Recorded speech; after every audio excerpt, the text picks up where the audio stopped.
Hi, friends. Glad you're here. Let's dive into today's story. You're lucky we even let you inside. Elena, try not to embarrass us with that cheap suit. That was the greeting I got from my own brother, Julian, the moment I handed my coat to the valet. He didn't hug me. He didn't say hello. He just looked me up and down with that familiar sneer, the one that had defined my entire childhood, and pointed toward the back of the room. Stay near the buffet. Don't talk to the investors. I'm Elena. I'm 32 years old, and 3 weeks ago, at a vineyard in Napa Valley that cost more to rent for one night than I supposedly make in a year, I watched my family toast to my mediocrity. Julian was the star, the golden child, the VP of sales, the one marrying into a political dynasty. I was just the background noise, the family failure, the sister who dabbles in numbers while the adults do business. They laughed when Julian grabbed the microphone and made a joke about my little bookkeeping hobby. My parents clinked their crystal glasses, beaming with pride at their son's cruelty. They loved the narrative Julian the conqueror, Elena the charity case. But here is the painful paradox that kept me standing there, gripping my glass of sparkling water until my knuckles turned white. They didn't know that the bookkeeping hobby they mocked was actually a high-level forensic accounting firm. They didn't know that the massive merger Julian was celebrating the deal that was supposed to make him a millionaire had only gone through because I was the anonymous auditor who cleaned up their messy ledgers weeks ago. And most importantly, they didn't know that the man standing next to Julian, his terrifying, no-nonsense CEO, had spent the last 48 hours desperately trying to hire the person who flagged the discrepancies in Julian's department. Julian thought he was introducing his pathetic sister to his boss to get a cheap laugh. He had no idea he was actually introducing the executioner to the condemned. They thought I had lost everything, but they didn't know the game had only just begun. Like this video if you hate hypocrites who smile in your face while stabbing you in the back. To understand why that moment at the vineyard burned so hot, you have to understand the 20 years of ice that came before it. In the distorted gravity of the Vance family, Julian was the sun, burning bright, demanding all the oxygen and blinding everyone to his flaws. I was just the cold, distant planet orbiting silently, useful only when gravity needed to be balanced. Growing up, the script was always the same. Julian broke the window. I was the one handed the broom to sweep up the glass because he has baseball practice. Elena, he needs to rest his arm. Julian failed algebra. I was forced to tutor him for 3 hours a night while my own AP projects gathered dust. When he got into a mediocre state college, my parents threw a block party that cost more than my first car. When I graduated summa cum laude with a double major in finance and criminal justice. My mother looked up from her magazine and said, "That's nice, honey. Did you remember to pick up Julian's dry cleaning?" But the real toxicity wasn't in the forgotten milestones. It was in the wallet. 3 months before the engagement party, my phone buzzed while I was in the middle of a forensic audit for a tech startup in Seattle. It was my mother, Linda. No hello, no how are you? Just a frantic demand that sounded more like a hostage negotiation. "We need a transfer, Elena, immediately." My stomach tightened. "Is Dad okay? Is it the house?" "It's Julian," she snapped, as if I should have known. "The deposit for the vineyard is due by 5 o'clock today. The wire from his bonus is delayed. If we don't pay, he loses the date. He loses the prestige." "How much?" I asked, already pulling up my banking app, conditioned like a Pavlovian dog to smooth things over. 15,000. I froze. "Mom, that's not a small amount. Why doesn't he use his credit card or his fiance's family?" "Don't be crass," she hissed. "We can't let them know he's liquid light right now. It's about optics. Elena, you wouldn't understand. Just send the money. He'll pay you back when the bonus clears next week." I sent it. Of course I sent it. I wired $15,000 of my hard-earned money into my brother's account to save his optics. Did the bonus clear next week? No. Did I get a thank you? No. Instead, I got an invitation to Sunday dinner 2 weeks later. I walked in expecting maybe a check, or at least a warm meal. What I got was a front row seat to the Julian show. My brother sat at the head of the table, pouring expensive Cabernet Bought. I realized with a sick lurch, with the money I had likely freed up for him, and holding court. The venue is secured, Julian announced, swirling the wine like he was some European count. It took some arm twisting, but I made it happen. You know me. I don't take no for an answer. My father slapped him on the back. That's my boy, a closer, just like I was. I sat there, staring at my fork. Actually, I said, my voice quiet but cutting through the applause. The wire transfer made it happen. Did you bring the check? Julian. The room went silent, not the respectful silence of a church, but the annoyed silence of a movie theater when a baby starts crying.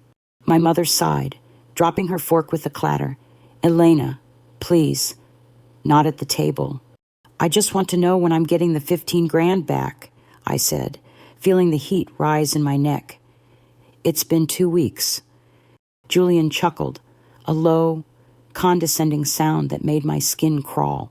He looked at his fiancée, then at our parents, sharing a look that said, see, she's obsessed with pennies. You're so transactional, Elle, he said, shaking his head. It's family money. It all comes out in the wash. I'm closing the merger of the century next month. You'll get your little loan back with interest. God, you act like you're starving. Aren't you doing those tax returns for people? You should be fine. I'm a forensic accountant, I corrected, for the 100th time. I audit corporations. Right, bookkeeping, he dismissed, waving a hand. The point is, stop trying to ruin the mood. This is a celebration. We're talking about legacy here, not your petty cash flow problems. My father nodded, turning his back to me to refill Julian's glass. Let it go, Elena. Don't be jealous just because your brother is playing in the big leagues. Jealous. They thought I was jealous of a man who was funding his legacy with my savings. I looked around that table at the parents who adored him, the fiancé who believed his hype, and the brother who stole from me and called it charity, and I felt something inside me snap. It wasn't a loud snap. It was the quiet, terrifying sound of a bridge finally collapsing under too much weight. I didn't scream. I didn't flip the table. I just picked up my purse, stood up, and walked out. Where are you going? My mother called out, annoyed. We haven't cut the cake. I'm going to work, I said without looking back. Someone has to pay for this wine. As I closed the front door, I heard them laughing. They thought I was storming off to sulk. They didn't know I was walking straight into the most dangerous audit of my life, because Julian was right about one thing. He was working on the merger of the century. What he didn't know was that the acquiring company had hired me to tear their books apart before the deal closed. And I had just decided to start with the sales department. To most people, forensic accounting sounds like watching paint dry. To me, it's like reading a diary that someone thought they locked. Numbers don't have egos. They don't lie to protect their reputation. They just sit there, cold and absolute, waiting for someone to notice that 2 + 2 doesn't equal 5, no matter how much a VP of sales wants it to. And Julian really wanted it to equal 5. The acquiring firm, Apex Capital, had hired me under my LLC's name, EM Analytics. They didn't know I was Elena Vance, sister of the target company's golden boy. They just knew I was the consultant who had exposed a Ponzi scheme in a mid-sized tech firm 3 months prior. They handed me access to the data room of Julian's company, Vanguard Logistics, with a simple instruction: find the rot before we write the check. I spent the next 3 weeks living a double life. By day, I was the struggling sister my family pitied. I drove my beat-up 2015 Honda Civic to my parents' house to help my mother stuff envelopes for the engagement party invitations.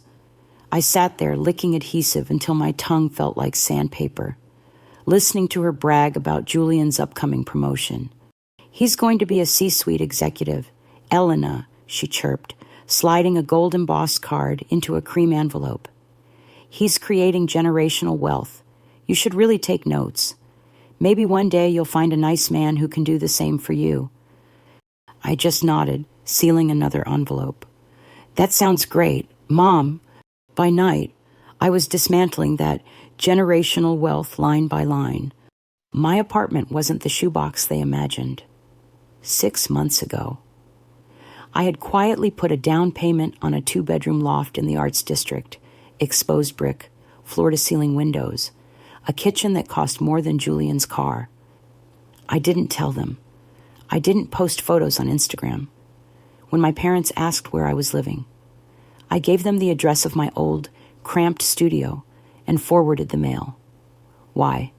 Because if they knew I had money, the requests for loans wouldn't be requests anymore. They would be demands. But success has a cost, and mine was isolation. I sat in that beautiful, empty apartment at 3 a.m., bathed in the blue light of 3 monitors, fueled by espresso and anxiety. My social life was non-existent. My dating life was a series of canceled Hinge dates because I was too busy tracing wire transfers. And what I found in Julian's ledger was terrifying. It wasn't just incompetence, it was channel stuffing. Julian was booking sales for products that hadn't shipped, forcing distributors to take inventory they didn't need just to inflate his quarterly numbers. He was counting revenue from contracts that hadn't been signed yet. He was building a house of cards on a foundation of quicksand, all to secure his bonus and impress Apex Capital. I saw the emails. Just sign it. Dave, we'll fix the dates later. Don't worry about the shipping manifest. I'll override it. His signature was everywhere. One Tuesday, I got a text from Julian. Hey, Elle, need a favor. Savannah's ring needs to be resized, and the jeweler is across town. Can you pick it up? I'm swamped with the merger prep. Big boy stuff. You wouldn't get it. I looked at the screen. Then I looked at the spreadsheet in front of me, where I had just flagged a transaction where Julian had categorized a $12,000 bachelor party in Vegas as client acquisition costs. Big boy stuff. Sure, Julian, I typed back. I'll get it. I picked up the ring. It was a 3-carat monster that cost more than my student loans. The jeweler handed it to me with a velvet pouch and a smile. Mister, Vance said to put the resizing fee on your card. He said his was maxed out from the deposit. My stomach dropped. He did it again. Of course, I said, my voice steady, though my hand shook as I handed over my Amex. Put it on mine. I walked out of that jewelry store and sat in my car, gripping the steering wheel. I could have called him. I could have screamed. I could have canceled the card. But I didn't. I needed them to think I was still the doormat. I needed them to think I was still the pathetic, pliable Elena who would pay the bill and cry in private. Because if they knew who I really was, if they knew I was the one currently drafting the red flag report that would land on the Apex CEO's desk in 48 hours, they would circle the wagons. They would hide the evidence. Julian would shred the paper trail. I needed him arrogant. I needed him careless.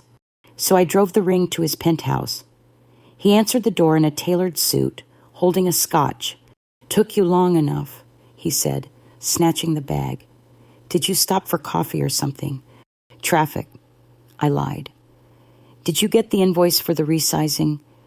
Oh, yeah. Just Venmo request me. I'll get to it. He waved a hand dismissively. Hey, are you still wearing that same blazer you know? For the engagement party, Savannah wants everyone in pastels. Try not to look so funereal. I'll keep that in mind, I said. How's the merger going? He grinned, a predator who thinks he's at the top of the food chain. Done deal. L. Apex is desperate for us.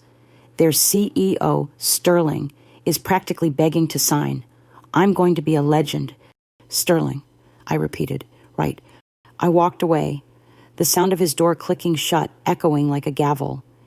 He didn't know that Elias Sterling, the CEO of Apex, had emailed me personally that morning. EM Analytics. Your preliminary findings on the sales division are disturbing. If this is verified, the deal is off. I need a full breakdown by Friday. Name your price. I went home and worked for 36 hours straight. I didn't sleep. I didn't eat. I lived on adrenaline and a cold, hard rage. I cross-referenced shipping logs with billing cycles.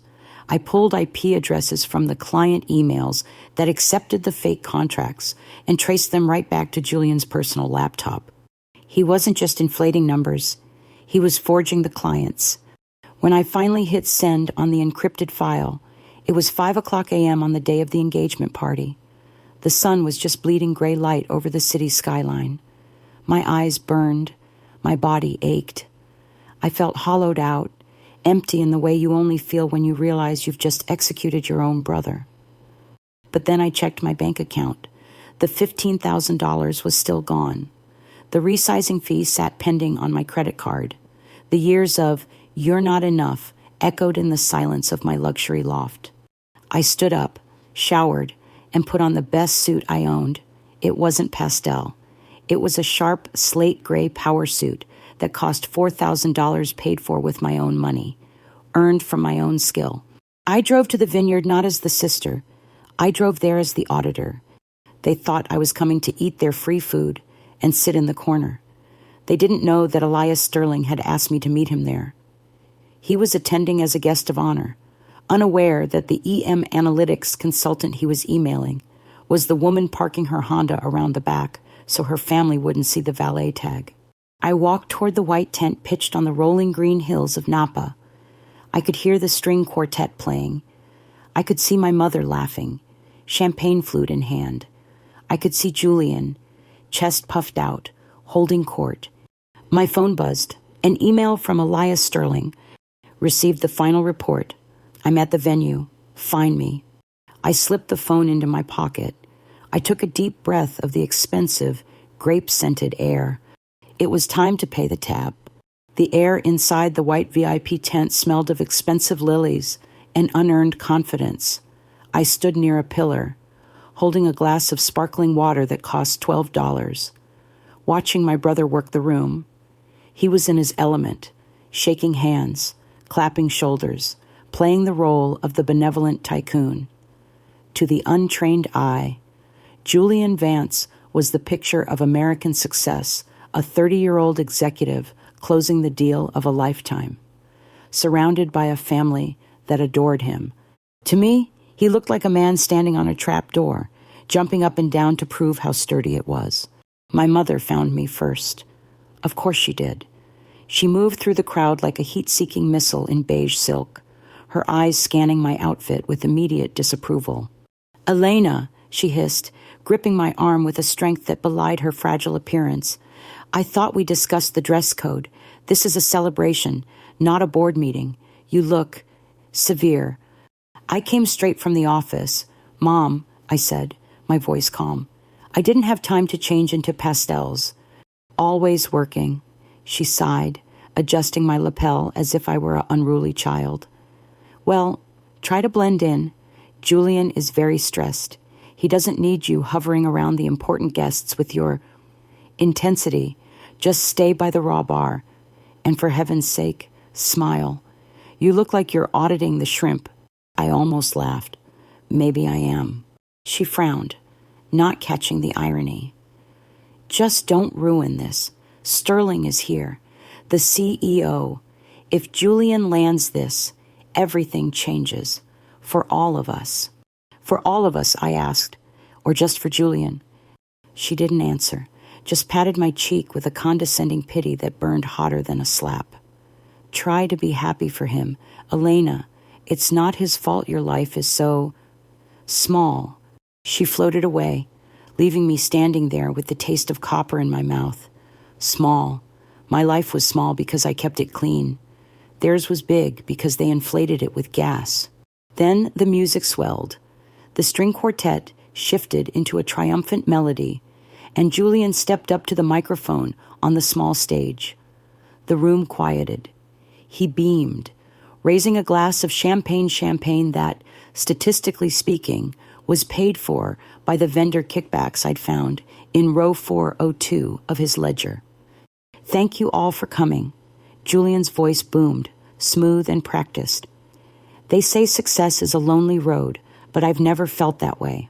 I built this division from the ground up with nothing but grit and integrity." I saw Elias Sterling standing near the back, his face unreadable. He crossed his arms. Julian didn't notice. He was too busy looking at his reflection in the room's adoration. "I want to thank my parents." Julian continued, gesturing to where my mom and dad were dabbing their eyes. "For teaching me that character counts, that you don't cut corners, and for always believing in me, even when the hours were long and the risks were high." He paused for effect. "And to my beautiful Savannah, we're building a legacy today, a legacy of honesty." The applause was polite, enthusiastic even. I felt nauseous. The audacity wasn't just in the lies, it was in the total erasure of reality. He wasn't just claiming success, he was claiming virtue. He was stealing the moral high ground while standing on a mountain of fraud. That was the moment the sadness evaporated. The little sister who wanted approval died right there in that tent. What was left was the auditor. And the auditor had seen enough. I started walking, not toward the exit, toward Sterling. He was standing alone by a high-top table, watching Julian descend the stage. I moved through the crowd, my slate gray suit cutting through the sea of pastels like a shark fin. But before I could reach him, a hand grabbed my shoulder, hard. I spun around. It was Julian. His face was flushed, his eyes bright with adrenaline and champagne. "What are you doing?" he whispered harshly, pulling me away from the center of the room. "I saw you eyeing Sterling. Don't you dare go over there and beg for a job. I'm not having you embarrass me by handing out your little business cards." I shook his hand off. "I'm not looking for a job." "Julian." "Then why are you here?" he sneered, his voice rising just enough to turn a few heads nearby. "You've been sulking in the corner all night like a dark cloud. I told you this is for the elite. Elena, these are serious people. You don't belong in this conversation." "I paid for the venue deposit, Julian," I said, my voice low and dangerous. "I think that buys me a spot in the conversation." He laughed. It was a cruel, barking sound. "Oh, my God. Are you still on the 15 grand? You are so petty. Is that why you're stalking my boss to try and